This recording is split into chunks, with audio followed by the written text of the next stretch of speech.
everyone. Welcome to another episode of Inside the Sciences. I am your host, Sheena Burhal, and today we are going to dive into one of the unsung heroes when it comes to laboratory safety. When we talk about laboratory safety, people often picture gloves, goggles, and laboratory coats, and they're really quite important. But sometimes one of the most critical safety systems isn't something that you wear, it's in the air around you.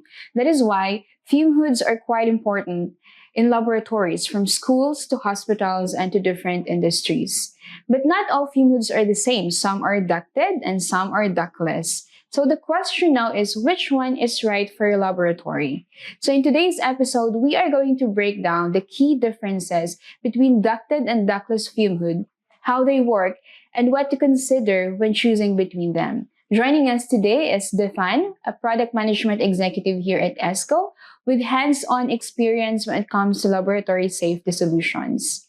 He will help us to understand what really matters when it comes to choosing the right fume hood for your laboratory. Hello, Defan. Welcome to Inside the Sciences. Thank you for gracing us with your presence. All right, so I think we can start with a little bit, a little technical, but is actually very important when it comes to laboratory safety or to any laboratory. We have what we call the airflow containment. So when we say airflow containment, for those who might not be familiar with this term, can you explain to us what it actually means in a laboratory setting? Yeah, sure. Hi, Sheena. Thank you for having me today. So basically, an airflow containment is about controlling the air, where does the air goes, and more importantly, where does the the contaminants, which might be appear on your work surface or workplace going. And typically in a lab, specifically when you are working with chemicals and biological agent, you want to ensure that there's no hazardous fumes, particles, or any aerosols staying inside of your cabinet or your containment, and is that it does not goes to your room or your work surface, so it Mm-hmm. will not be exposed to you. So Mm-hmm. it's simply like having a shield or an invisible barrier made out of moving air that keeps everyone safe while uh, keeping your work uh, safe. All right, I like that, an invisible barrier. So, from what I understand, it's not just really about safety, right? Because I think that proper airflow containment can actually affect how reliable your research is, right? Exactly.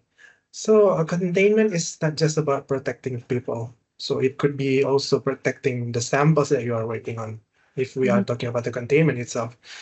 So whenever you will perform your work, you need to have a risk assessment. Mhm. Uh, this is used to determine the types of protection which will be needed for your application, and we might need to be in a same page about the hierarchy of controls.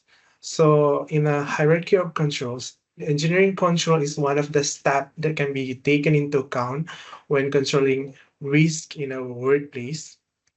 And controlling the air containment is one of the example of an engineering control that can be performed to isolate the people from the hazard. Mm, So yeah, okay. proper airflows helps to keep the result of your work accurate and your Mhm. workspace clean, and the people also safe, uh, not being exposed to the hazardous fumes or any hazardous agent all at Mhm. once. Yeah, all right. Yeah. So, what would happen, for example, if airflow containment fails? What is the worst case scenario that could happen? Many things could happen, and I think we are agreed that none of them would be good for anyone. Yeah. Uh, for example, whenever there's a hazardous or harmful fumes or particles can escape, which will put the lab staff or anyone near the hazardous area at risk. And also, the experiment that you have been doing for many months could be also Mhm. contaminated, which means you can lose time, money, and all of the hard work that you have been done. And in some Yeah. cases, it's not just about ruining the data. It can lead into a hazard, health issue or health hazard, especially when you are working in a pharmaceuticals or diagnostic lab, Mhm. when there is a potent chemical presence on your work. All right, that actually sounds really terrifying. Have you ever seen one happen in real life, like a failure in an airflow containment that led to an actual trouble? Have you seen one in real life? Yeah, I have seen some on the news when when things are going wrong. Mm-hmm. I think back then it's because of the knowledge that the people have is still limited, and the proper training regarding the hazard while working in a lab is not really common, and it could lead to a catastrophe. And but I think in the recent days, thankfully the people are more aware with the safety, and they are more trained. So they are more aware regarding the safety and the requirements on how to keep their workplace safe. I agree. And you see, that's actually a very incidents like this are a very powerful reminder that invisible risk can lead to real consequences. Now, let's go to the types of fume hood. We have the ducted and ductless fume hood, particularly here at Esco. We sell ductless and ductless fume hood, but for some people it might sound a little bit confusing. So can you enlighten us what are the actual differences between the ductless and the ducted fume hood? Okay, so basically the main principle of a fume hood is to protect the users from being exposed with the contaminants, as Mhm. what we have talked before. And the difference between the ductless and the ducted is the principle of the working principle of these two equipment. For a ducted fume hood, basically it's discharging the chemical fumes which is generated inside of the hood while you are performing your work through the ducting system outside to the from the building. And while for the ductless fume hood, it absorbs the fumes generated inside of the work zone uh, with the carbon filter, which is integrated inside of the ductless fume hood. And then another differences is that the ductless fume hood has an integrated internal fan. Mhm. So the ductless fume hood can operate as a standalone system, while for the ducted fume hood, it's depending on the ducting system. So it requires an external blower or an external device to be operational. Okay. So now, what if we think about the cost? Safety and cost, which one is better, or is it more on depends on the situation kind of thing? It really depends on the application where the users performing their work. Mhm. Ducted fume hood like Esco's Frontier Esla, it's actually ideal for the work where there are an enormous amount of chemicals being involved and a vast array of chemicals types that will be handled. Mhm. And they are super reliable because everything is vented outside, and they are also require infrastructure. You need to have a ducting system installed on your facility, and yeah, it is more costly upfront and harder to move once installed. Meanwhile, Mhm. for the ductless fume hood, it is more flexible.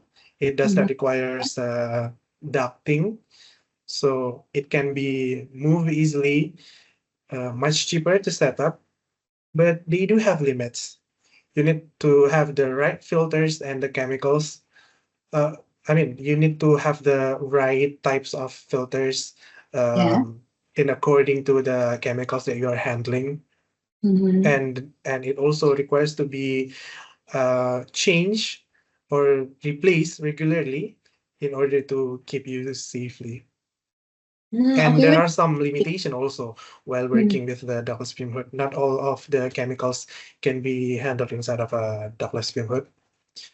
And most importantly, when you are working with uh,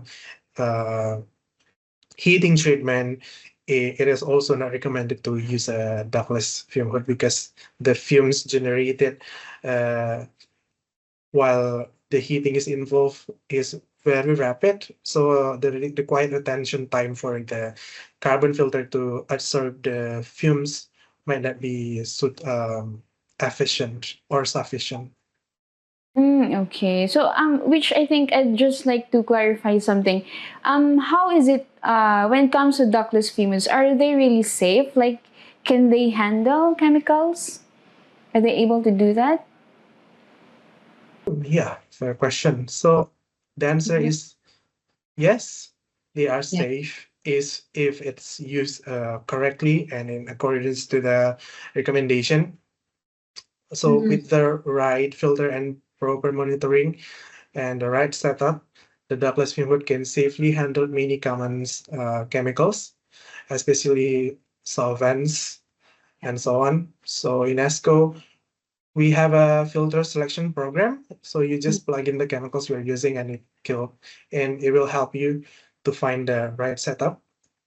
Wow. But yeah, if you're dealing with a highly corrosive, toxic, or unknown substances, it is more appropriate to work with a ductless, a ducted system. Yeah. Yeah. All right. So, how about like, let's say someone wants to set up a laboratory, or maybe upgrading an existing laboratory. What are the things that they should consider when deciding what kind of fume hoods they need in their laboratory? Yeah. I typically will start from the application that they will be performing, what kind of chemicals that they will be using, Mhm. if whether they will be working with dangerous substances or any highly flammable solvent. Solvent, So yeah. it must be handled with a ducted system. Mm-hmm. And then when uh, they need to ensure if their facility can accommodate the ducting system, and if not, then their option is a ductless. Mm-hmm. And Okay. then will they require a flexibility or not? And then how how's their long-term cost? Uh, Yeah. so yeah, that's the typical question that might come up when choosing which one is right for you. Yeah, those are actually very good points, no, when choosing the right fume hoods for your laboratory. Now, moving forward, we've talked about the how to choose the right fume hood for your laboratory. How about when it comes to like the standards, the important international standards that should be involved? What should the laboratories be prepared for when it comes to international standards? Uh, Typically, as the fume hood is offering a user's protection, so it's all about containment. And we have two known standard for the containments of fume hood. The first one is ASHRAE 110. It is more popular, widely used in USA and some part of Asia. And then another standard which commonly used is EN 14175. This is more popular in European region as the standard is published by the European Union. All right. So to anyone who is setting up a laboratory, these are the international standards that you should take note of to make sure that your equipment are, they meet the international standards. So moving on, Defan, there are what can you tell us what are simple signs or indicators that a fume hood is actually operating the way it should? What are the indicators that we should, look after to know that the fume hoods are working the way they should work? There are a few things that we can perform or we can test on the fume hood. The first one is we have the airflow monitoring system equipped on the unit. So this will help the users to monitor the phase velocity of the cabinet, whether it's still within the recommendation range or not. If not, then they might need to perform some inspection, what goes wrong with their cabinet. And then the next one is the users should feel a steady inward flow when you stand in front of the shush. Make sure the shush is in a safe height and on a recommendation level. It typically has a mark on the side uh, side post of the cabinet. And lastly, there's no unusual noises or air turbulence happens inside the hood. Yeah. So yeah.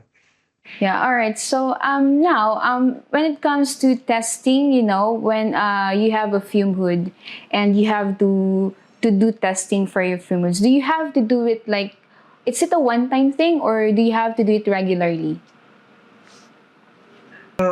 It is recommended to be performing it regularly, just like when you are driving a car.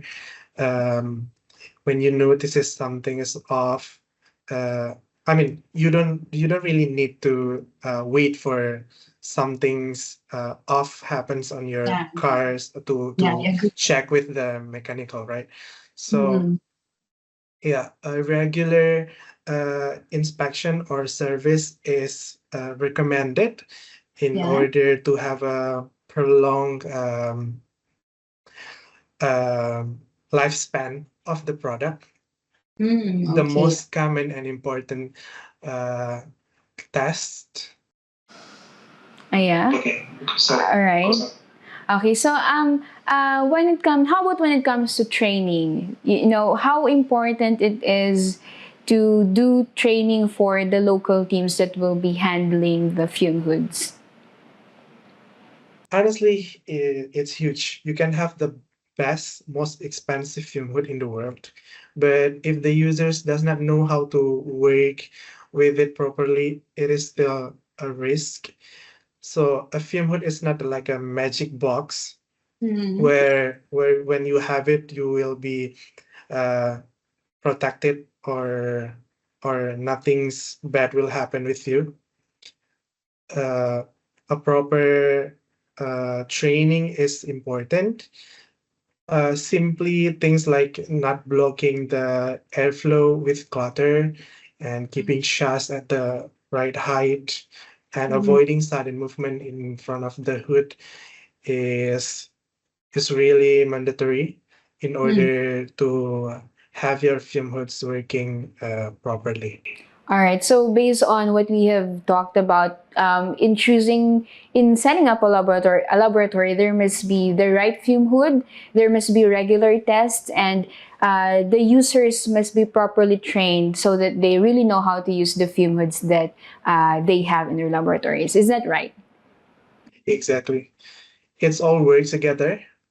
One weak link and the whole system can fall apart. But when we are doing it right, the fume hood is incredibly reliable. Okay. So, for this next question, you are Defan. You work pretty closely with this technology day to day. You know how fume hoods work. You know how to choose the right fume hoods in your laboratory. So my question is, what are some of the latest innovations that you're seeing in the fume hood or laboratory safety technology in general? Yeah, it's actually a really exciting time. One of the I think in the next uh, future, one of the biggest trend we are Mhm. moving towards is a smarter cabinet where you can work seamlessly with the cabinet while being protected. So, for example, a newer fume hood like our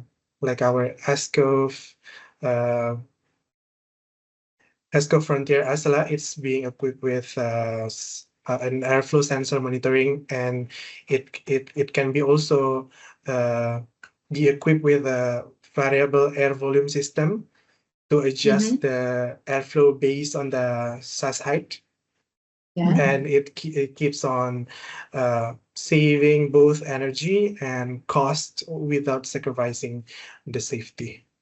Wow, that is actually very interesting. Now, I'm gonna ask your opinion in this one. Like, you are working in the scientific world. You are familiar with laboratory equipment. Now, what do you think is the future? How do you see the laboratories like 5 to 10 years from now? Imagining or portraying the future of the laboratory, I think we will be moving forward to more reliable system Mm-hmm. and more uh, easy to be used. I'm imagining that when there is a catastrophe happen on the field, we will be having an emergency response. Yeah. Uh, yeah, so for example, when there is a chemical outbreak out there, so the emergency response will will have a mobile lab which can be moved to the scene, Yeah. uh, and they will be taking samples, performing the analysis right at the same time. So the response towards the emergency is more accurate Yeah. because they knows what kind of hazard or that might be uh, present on the scene. All right. That is actually some laboratory that I would want to work with in the future. Now, thank you very much, Defan, for sharing your insights about fume hood technology. So, when we talk about scientific innovations, we often picture big discoveries, but sometimes the real progress starts in safety by making sure that the space where science happens is safe, efficient, and future ready. So, whether you're just starting out in laboratory or you're managing a full scale laboratory, you have to make sure that understanding the airflow containment is not optional, it's actually essential. So, if you want to know more about laboratory safety solutions and you want to know more about the latest technology in fume hood, visit www.escolifesciences.com. And once again, this has been Inside the Sciences. See you next time. Bye.